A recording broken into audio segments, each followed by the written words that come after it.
important question. Chicken or pizza? Yeah. Well, I ate the pizza. I don't have it very much. Very rare treat. It's good.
Good morning. Welcome to the Unitarian Universalist Church of Spokane, where our mission is to join together to create a nourishing, liberal religious home and to champion justice, diversity, and environmental stewardship in our wider world, or as we say in short, create community, find meaning, work for justice. Oh, man.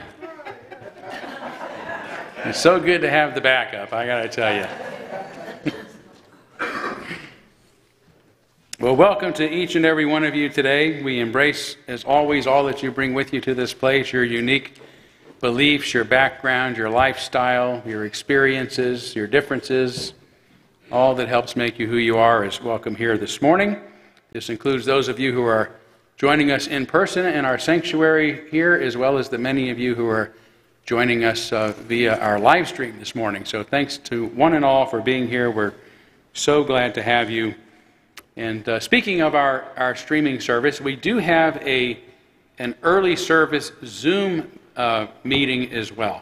So we've got lots of folks, believe it or not, we actually have more people attending our first service than our second service these days, but most of them are on streaming devices. So if you're a regular streamer, in other words, you like to stream at this time, maybe one or two of you, and you would want to start a Zoom room, maybe host it on behalf of the congregation, it's kind of nice because we can show who's Zooming with us at least on our screen here and even interact a little bit during the service, and it's a nice way to engage. I just attended a Zoom social hour with about 15 or so attendees this morning. So it's kind of a nice way to interact. So we're still looking for someone who's willing to host during our second service. So if that's you, please reach out to me and let me know. We'd love to make that happen. Other than that, I don't have any big announcements at the start of our service today, so why don't you take a couple of extra minutes to greet one another.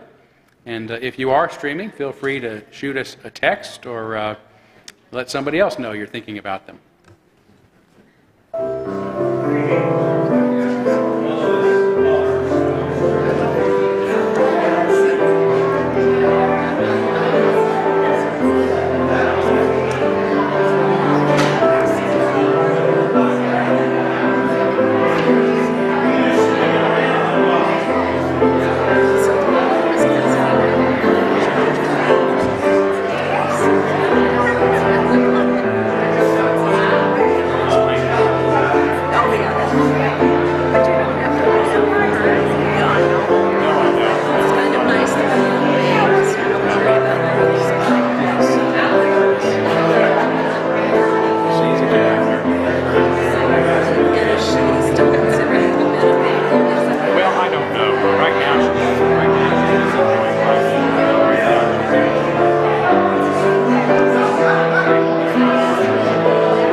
All right, there will be more opportunity to visit with one another during social hour following our service. But let's move forward now with the lighting of our chalice, the symbol of our unity and our solidarity, of our openness and our inclusion, of our community and our individual uniqueness. May this small flame be our offering of warmth to those who are cold and alone, and a light to those in darkness. May it be a flame that ignites justice in our world and a beacon of hope to those in need. And may it reflect at least a spark of truth wherever truth has been lost, and cast a healthy shadow of doubt wherever it's been found.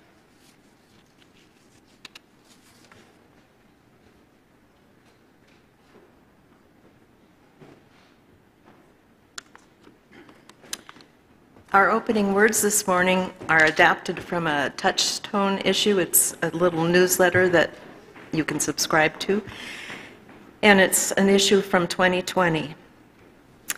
In an address in January 1980 at the First Parish in Cambridge, novelist Kurt Vonnegut said that dignity is something human beings give to each other. He believed that if we do not do this, there is no other way dignity can be acquired. The key solution to human problems, Vonnegut kept insisting, is to find human dignity for all human beings, even those who seem to least deserve it. Vonnegut believed that dignity isn't an exclusive privilege for the well-to-do or successful, but is intrinsic to simply being a human being. As Vonnegut knew, our strong societal bias towards doing concludes that our worth and dignity are conditional on what we do, not who we are. It teaches that worth and dignity are external rewards, not internal realities. What are you worth when you are not doing anything? The affirmation of inherent dignity is an abiding reminder to all to hold heads high that we may look in each other's eyes and see ourselves lovingly reflected there as we become the mirror for each other. Our eyes and our hearts work best when they are both windows and mirrors.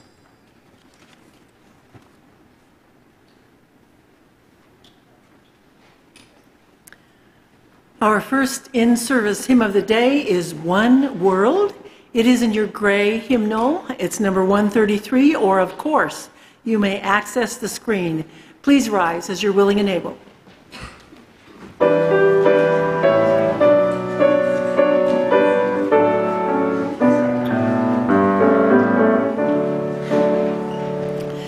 One world, this for all its sorrow.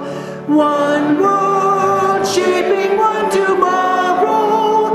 One humanity, though riven, we to whom a world is given. From one world there is no turning. For one world the prophets yearning. One the world of poets, sages. One world goal of all the ages. World so eagerly expected. World so recklessly rejected. What as common folk have willed it. One as covenants can build it. World of friendly words and faces.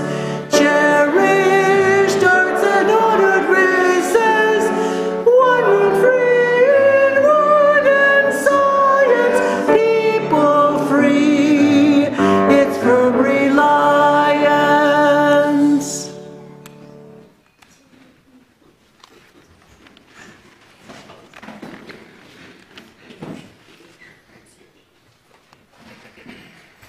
All right, we are now going to kindle our candles of care for those who are most on our hearts and minds this morning.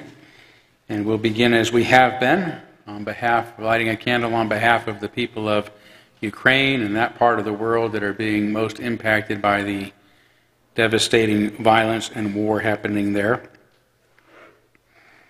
Also want to kindle a candle for my friend and our friend, the Reverend Happy Watkins, who called me yesterday to let me know that he's had a rough week. His brother-in-law passed away this week and had a step-granddaughter who had to undergo emergency surgery and some other issues that have really troubled him, and he asked if we would like the biggest candle we have for him this morning. So we do.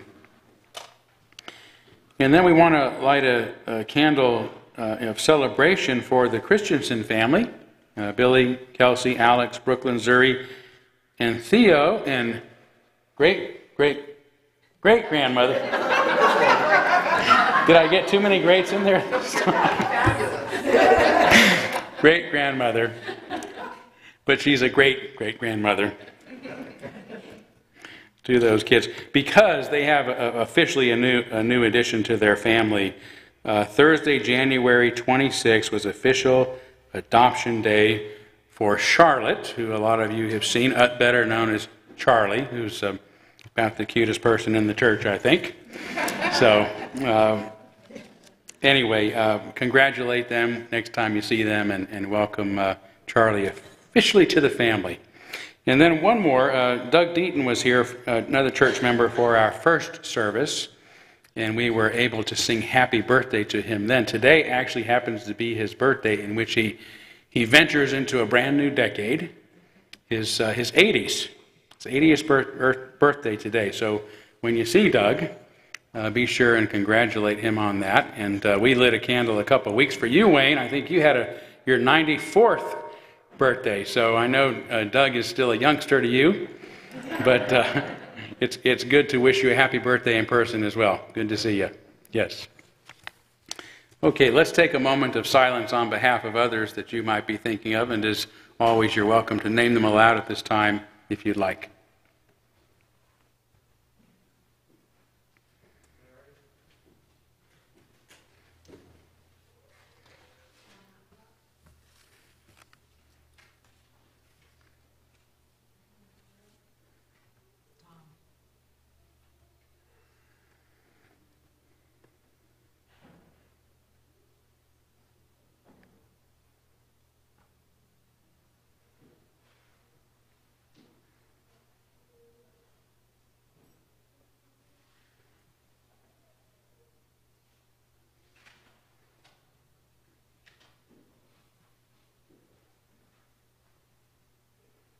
Those named aloud and those embraced in our silence, and all those who are suffering in our world at this hour, we hold in our community with compassion. And we now gratefully give and receive this morning's offering, which helps sustain this community and our mission to the larger world.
Thank you, choir. At this point, I'd like to invite all of the children to come forward. And while they're making their way, I'll take this time to plug a couple of events that you'll see in your bulletin.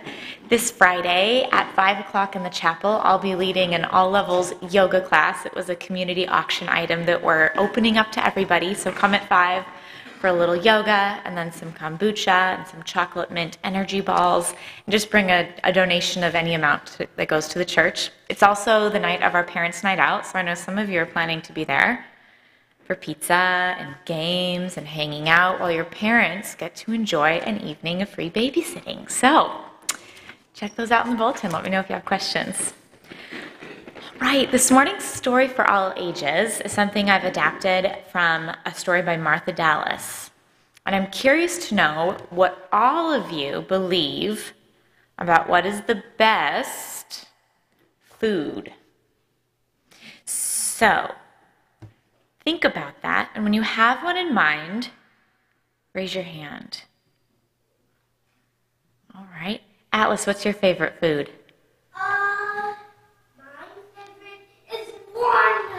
Watermelon. How about you, Ruby? Pizza. Gus? Pepperoni pizza. Arthur, did you have a hand up? No? Max? Still thinking, still thinking. All right, I know that all of you have been thinking too. So I'm going to make a big arrow with my fingers and scan the audience. And when I come to you, feel free to shout out what you believe is the best food. Chocolate cake. Pasta. Cheese. Kombucha. Hershey bars. Ice cream.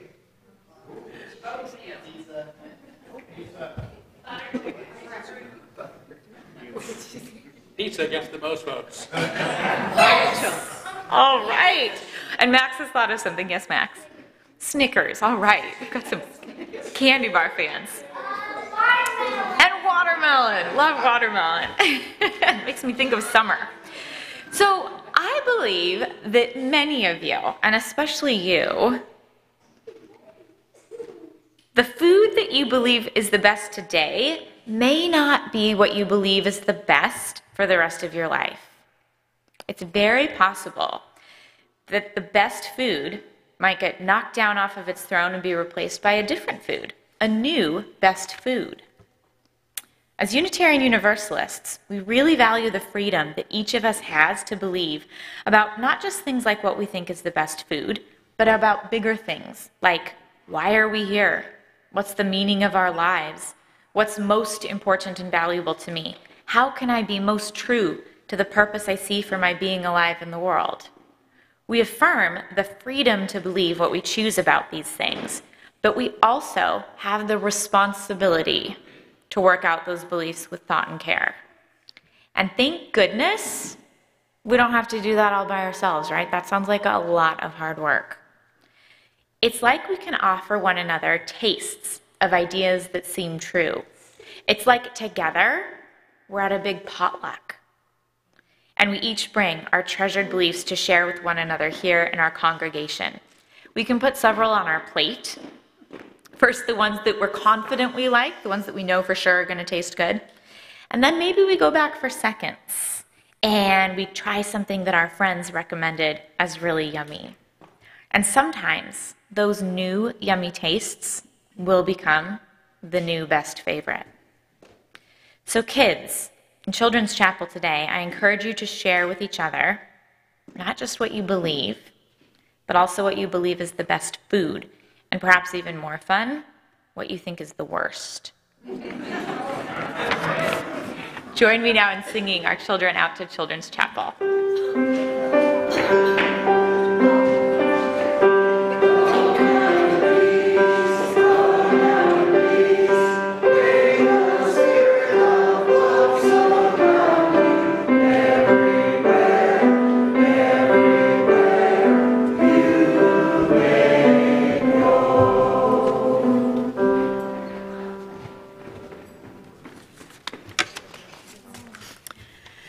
Now is the time in our service for meditation and contemplation, in words and in silence.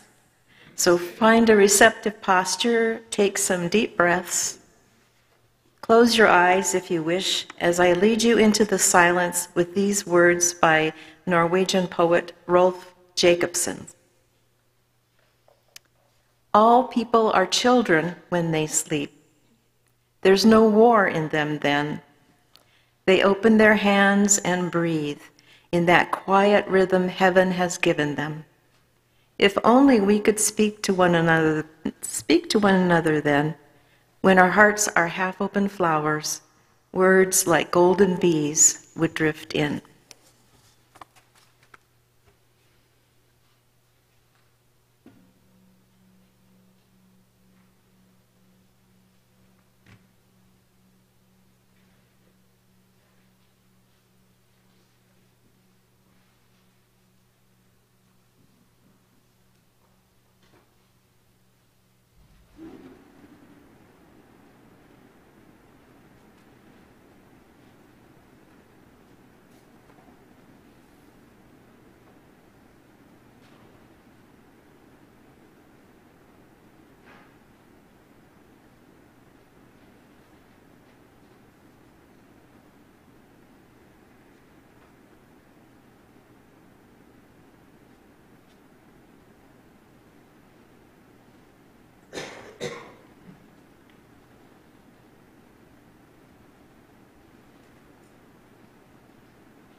We're going to have a responsive reading this morning, number 521 in the back of the gray hymnal, number 521.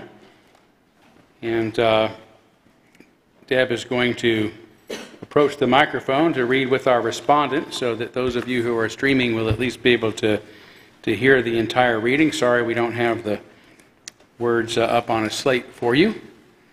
But there's a good enough group in here today. I'm going to ask that this side of the sanctuary read with me. And this side of the room, including the choir, will be our respondents. And that means, these are the professionals. So we're gonna have to work hard to keep up with them, okay? Okay, number 521. May I be no one's enemy, and may I be the friend of that which is eternal and abides. May I wish for every person's happiness and envy none. May I never rejoice in the ill fortune of one who has wronged me. May I, to the extent of my power, give needful help to all who are in want. May I never fail a friend. May I respect myself.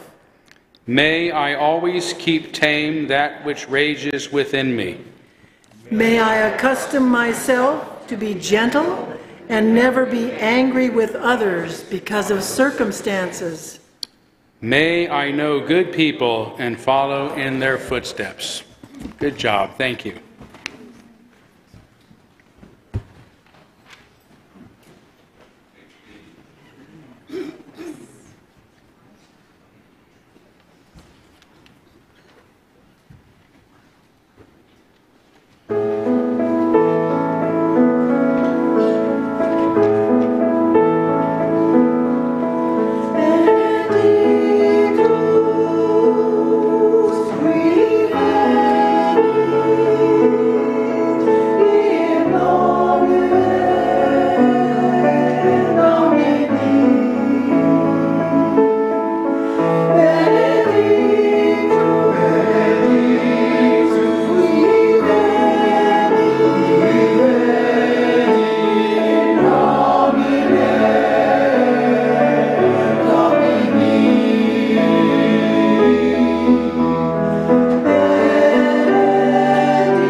Thank you all. That was beautiful, as always.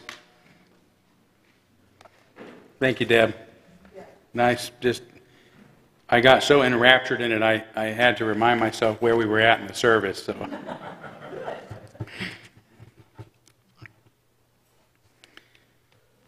So I've been on a rather nostalgic B.J. Thomas kick lately. How many of you remember B.J. Thomas? Yeah, you know, his place at the top of the music charts actually spanned 3 decades, the 60s, the 70s, and the 80s, and 3 genres, country, Christian, and pop rock, with hits like Raindrops Keep Falling on My Head, Hooked on a Feeling, I Just Can't Help Believing, and another Somebody's Done Somebody Wrong song.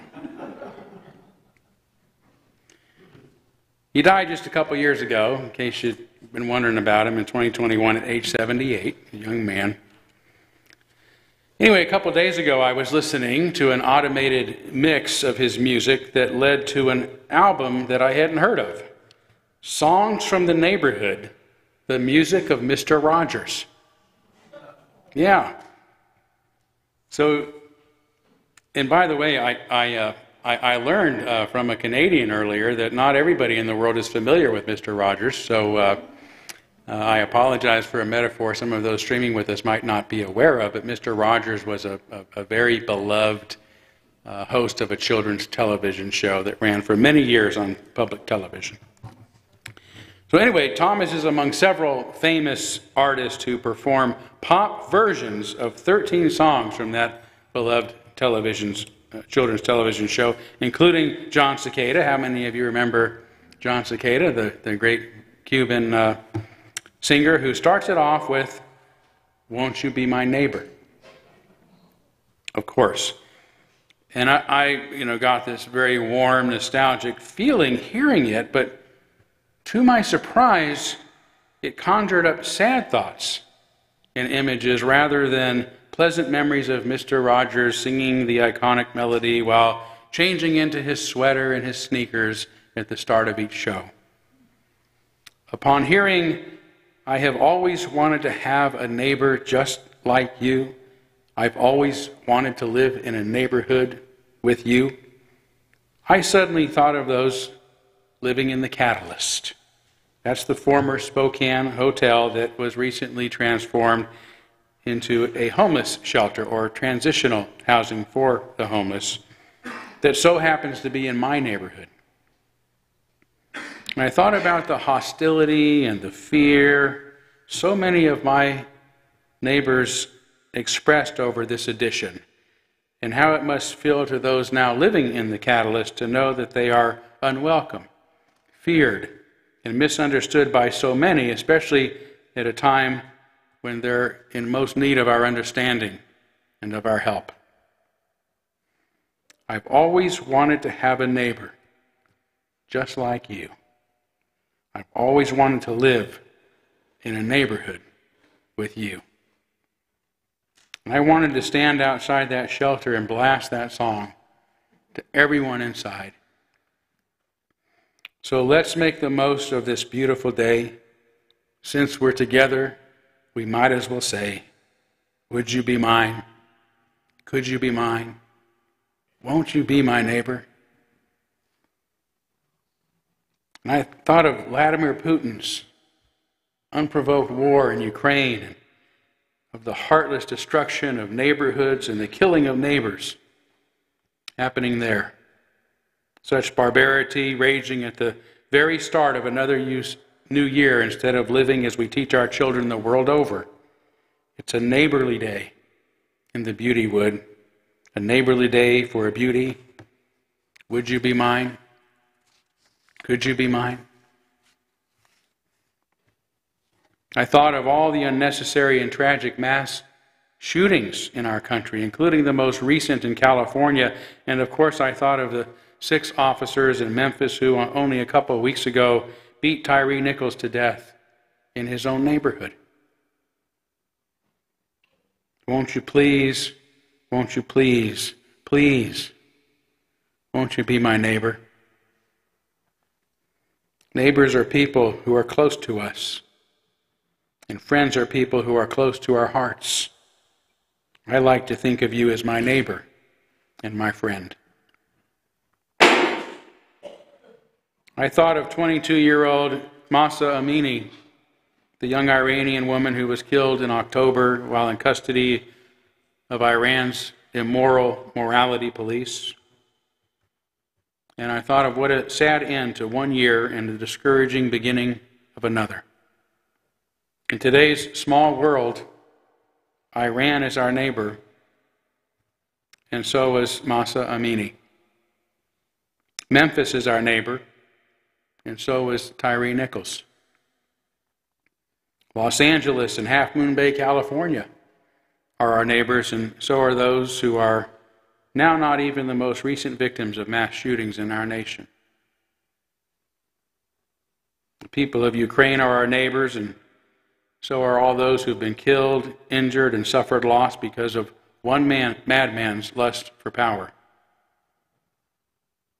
The people living in Camp Hope, right here in Spokane, are our neighbors, no matter what part of town we live in, and so are the people now living in the Catalyst, just a few miles down the road. So let's make the most of this beautiful day. Since we're together, we might as well say, would you be mine? Could you be mine? Won't you be my neighbor? Won't you please? Won't you please, please? Won't you be my neighbor?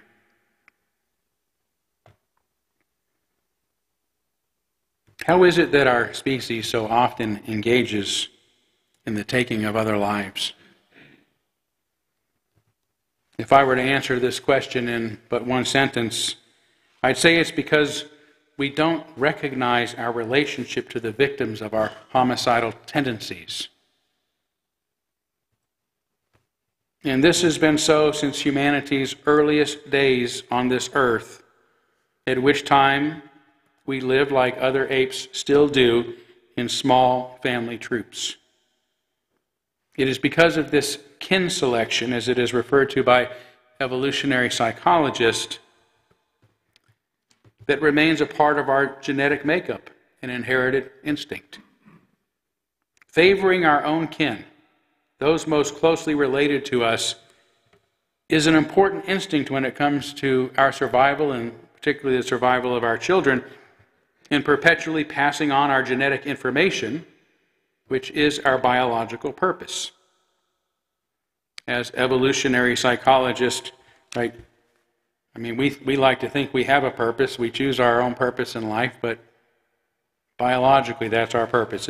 As Robert Wright says in his book, The Moral Animal, the only potentially immortal organic entity is a gene. The only potential immortal organic entity is a gene, or strictly speaking, the pattern of information encoded in the gene, since the physical gene itself will pass away after conveying the pattern through replication. Don't you feel special?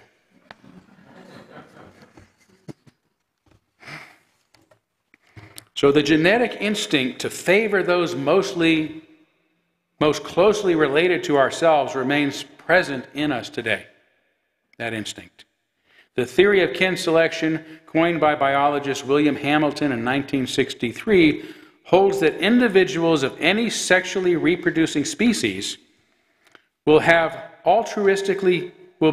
altruistically toward kin in proportion to the number of genes they share. Parents and children and full brothers and sisters share 50% of their genes, so will behave more altruistically toward each other than first cousins, who share only 25%, for example. The fewer genes we have in common with others, including more distant relatives, the less altruistic we are instinctively inclined to feel toward them, and even less toward those who have no direct relationship with us at all.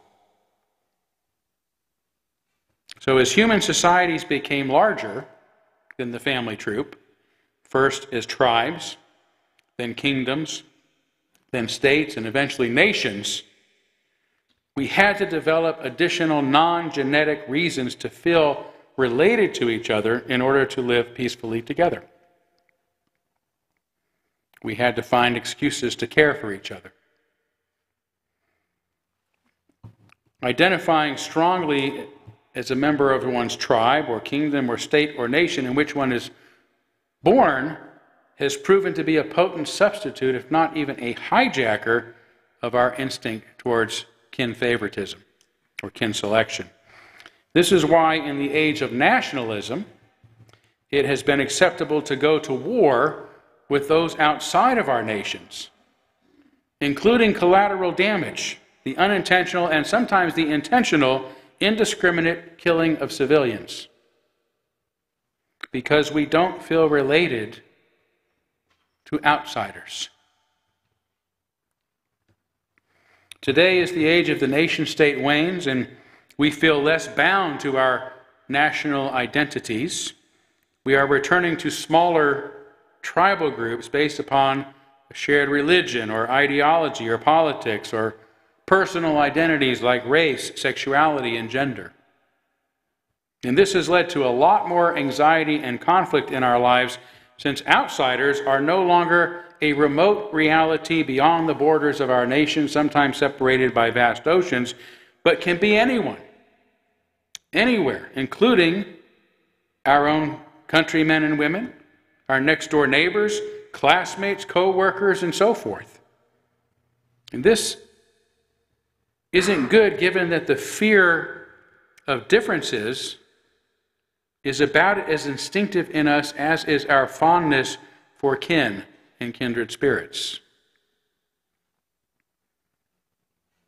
The stories we tell and the warnings that we still give our children about big bad wolves and not talking to strangers are ancient and are indicative of our biological tendency to avoid anything that we are unfamiliar with, anyone we are not familial with, strangers, including their strange beliefs, languages, religions, colors, and cultures. We instinctively dislike those who are dislike us, which leads to ridiculing and demonizing them, which further leads to dehumanizing them, and then to disregarding their worth and their dignity so that we can justify oppressing, exploiting, and even killing them without having to acknowledge that we are harming real human beings.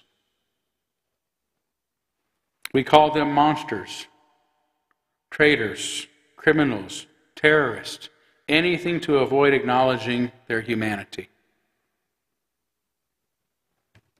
I recall many years ago seeing President George W. Bush on a stage during which he held out his arm as if he were hugging someone, in which he told the audience, "You've got to put your arm around your neighbor and tell him you love him."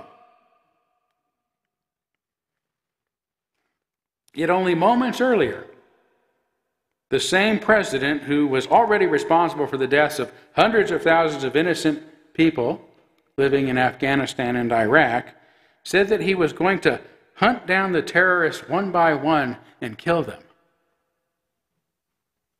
no matter how many other outsiders get hurt in the process. It seemed clear to me that his definition of who our neighbors are does not extend beyond the U.S. borders. As much as this attitude grieves me, I cannot blame anyone for succumbing to the powerful genetic instincts that I've outlined, instincts that once worked well to help the fittest, if not the fiercest, of our ancestors survive: kin selection and fear of strangers.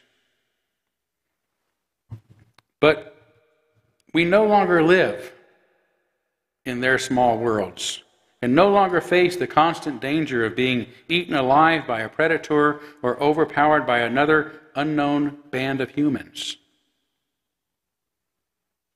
This is why during the Renaissance and Enlightenment periods, we developed a better way of getting along with each other, even better than substituting our family bonds with tribal, national, and other kinds of identity. We recognized our kinship with all of humanity, and with it the inherent worth and dignity of every person.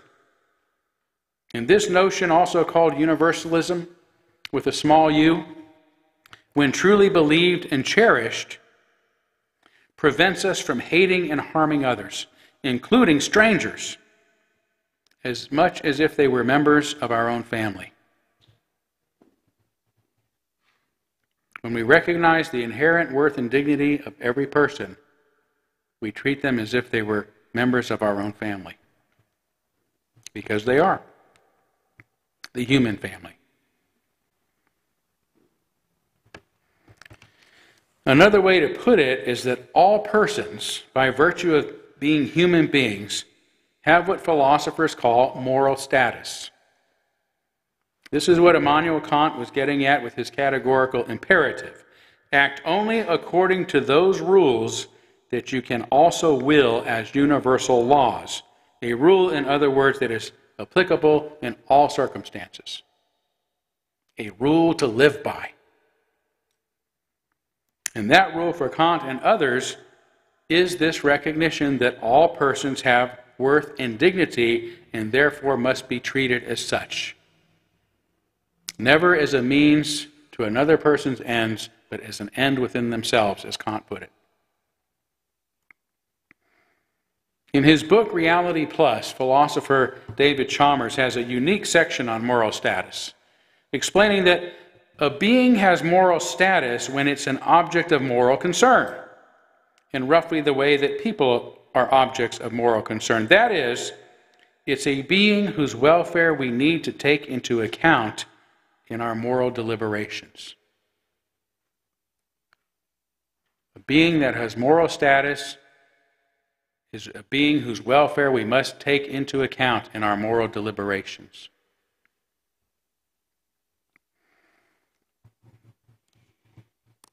And if we did that, there couldn't be any wars. Or beating of black men to death in the streets.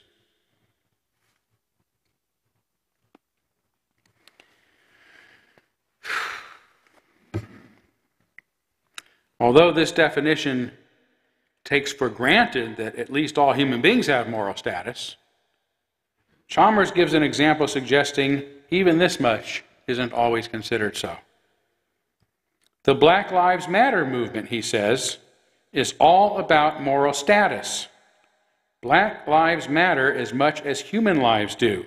In the past and even today, many people in many social institutions have treated black lives as if they mattered less than white lives. So even though we say all human beings have moral status and should thus be treated with dignity, many in the world are still treated with less moral status than others, and some with little moral status at all. Given that his book looks at the problems of philosophy through the lens of virtual reality, which is a fun way to play with philosophy, Chalmers asks us to consider if it is ethical to kill virtual persons, including virtual zombies and other computer-generated human simulations. Okay, so let's set aside the ethics of violent games. And the question Chalmers is really asking us to consider is, do simulated persons have moral status? Is it unethical for us to kill them in video games?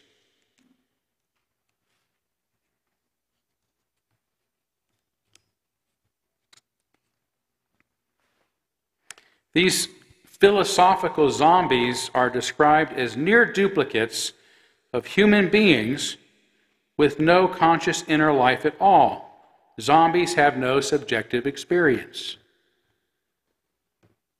And for Chalmers, this is precisely why they don't have moral status. It's why zombie lives don't matter.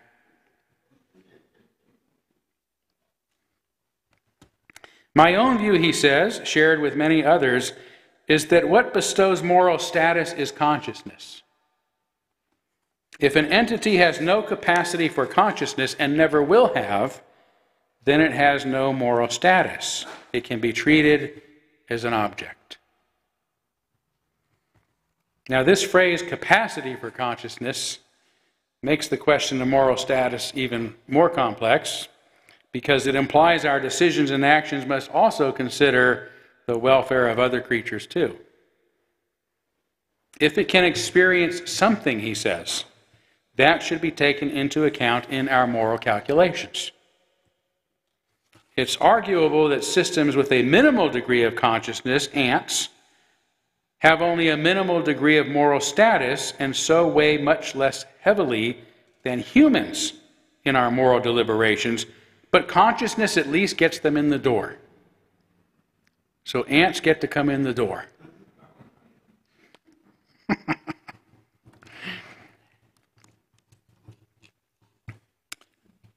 So some philosophers, of course, and ethicists argue that it is enough just to be sentient to deserve moral status, meaning that any entity that can experience positive or negative states should have moral status. So it may be necessary to kill a pantry-invading ant colony, but it is not ethical just to step on an ant, extinguishing its existence for no good reason. Arguably. Right? The Jains would say you can't even kill the ants. You've got to let them come into your pantry.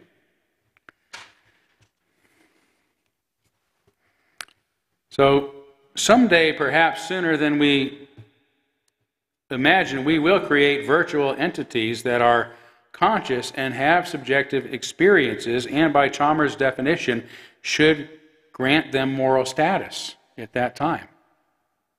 Chalmers makes a good argument that we ourselves are conscious simulations living in a virtual reality. For an intriguing and fun ride down that road, I suggest that you read Reality Plus. But for our purposes, I would say that to a large extent, all of us are living in a reality of our own making, or perhaps one that has been imposed upon us by others, by the culture, but doesn't necessarily reflect reality. This reminded me earlier of a cartoon somebody sent me. It's an image of a Catholic priest shaming a Native American, saying, "If it weren't for us, you'd still be worshiping the sun." And the Native American responds, "Dude, the sun is real."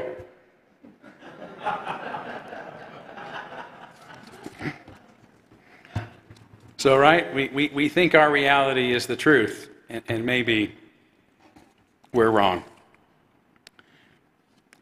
So we all deserve moral status because we do have subjective experiences and because we are conscious, but our grasp of truth and reality is extremely limited. Right? We're not extremely conscious when it comes to all that is to be that there is to be aware of. We are mostly in the dark. And what we are conscious of, our interpretation at least, of the data, may be mostly in our heads.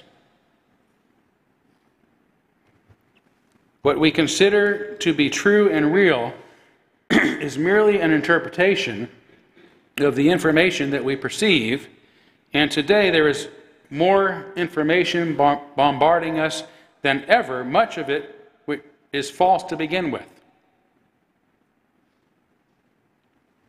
At best, in my opinion, we should depend upon empirical evidence and sound reason to interpret the reality around us the best we can, but understand that even this much is limited and subject to error.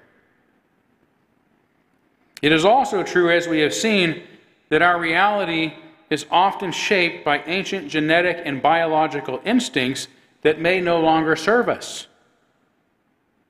Right? We're driven by unconscious instinctive forces.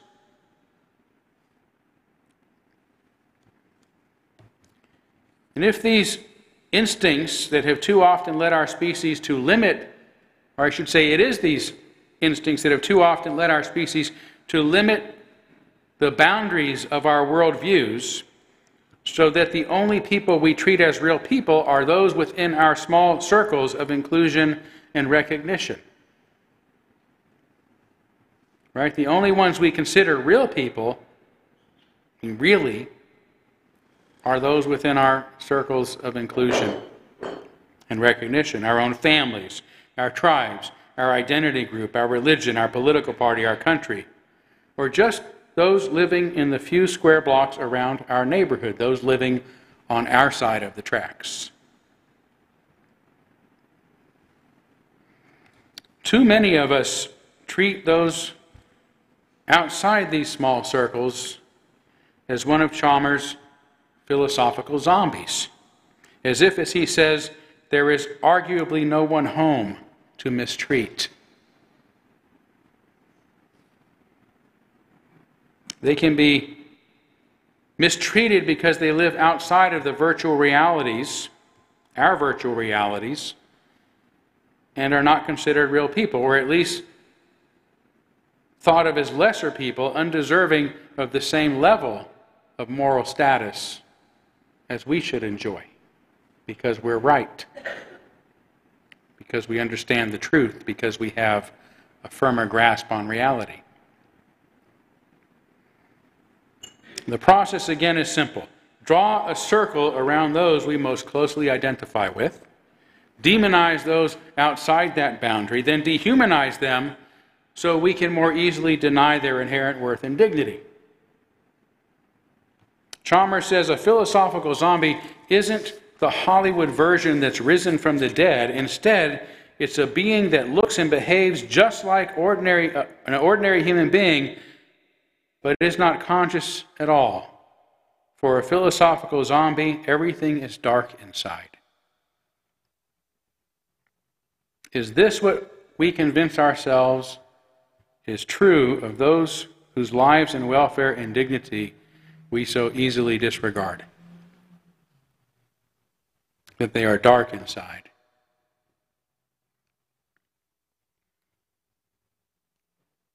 That they are zombies without any real moral status.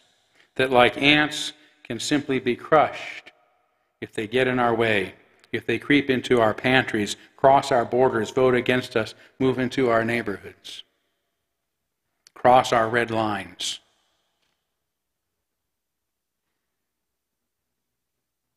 Although the concept of universal human worth and dignity has been central to global democracy since the French Revolution, and since has been embedded in constitutions in nations like Germany, Italy, Ireland, Japan, Israel, South Africa, and the United States, among others, we have all had a hard time living up to this great aspiration.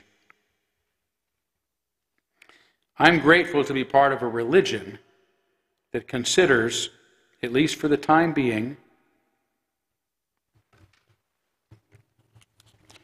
respect for the inherent worth and dignity to be our first principle, to be our top priority. And it is why I am committed to doing what I can to help our religion survive and thrive so that we can remain that still small voice of society's conscience, a bit of human conscience that reminds us that we must continue to expand our consciousness so that we will grow big enough to include the whole hoop of the world in our realities. So that nobody anywhere will ever be treated like a mindless, soulless zombie.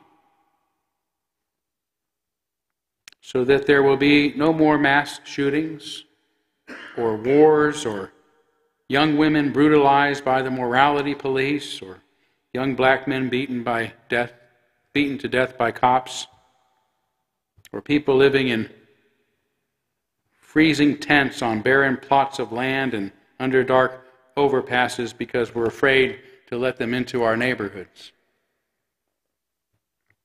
Our liberal religion, our nation, and the whole of Western culture, if not the whole of humanity, aspires to establish the kind of society that is so fundamental to what it means to be good that even a child can comprehend how we ought to treat each other. Won't you please, won't you please, please, won't you be my neighbor? Thank you.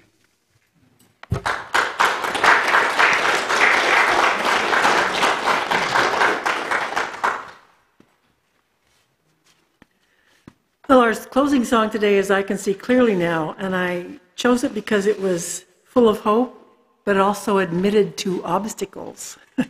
So if you will rise as you're willing and able to sing it with me.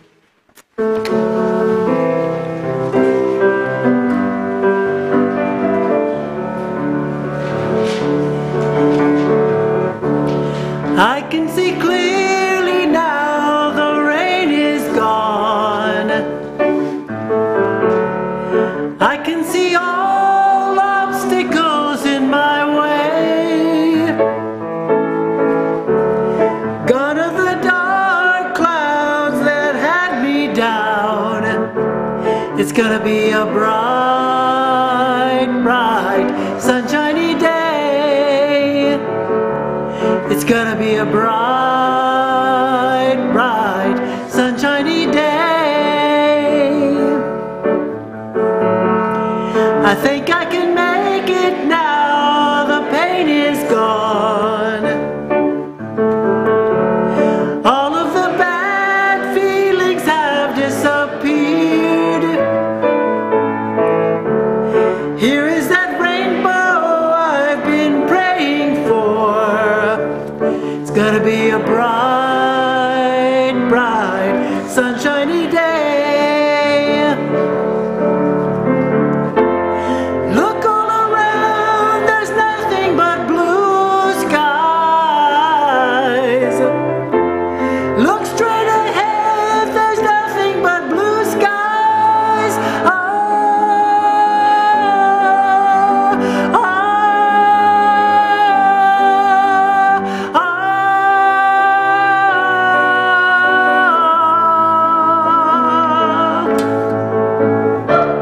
I can see clearly now, the rain is gone. I can see all obstacles in my way. Gone is the dark clouds that had me down. It's gonna be a bright, bright, sunshiny day. It's gonna be a bright, bright, sunshiny day.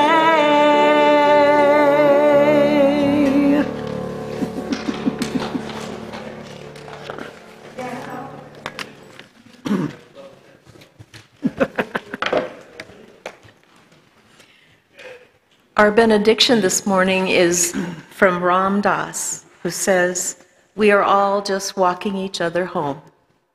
Amen, blessed be, salam alaikum, and shalom."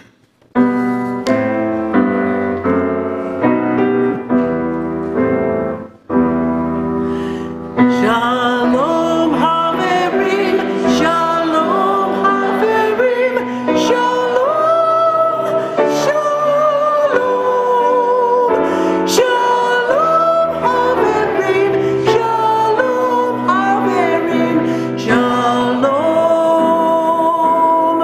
Shalom.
No, I'm moved to it.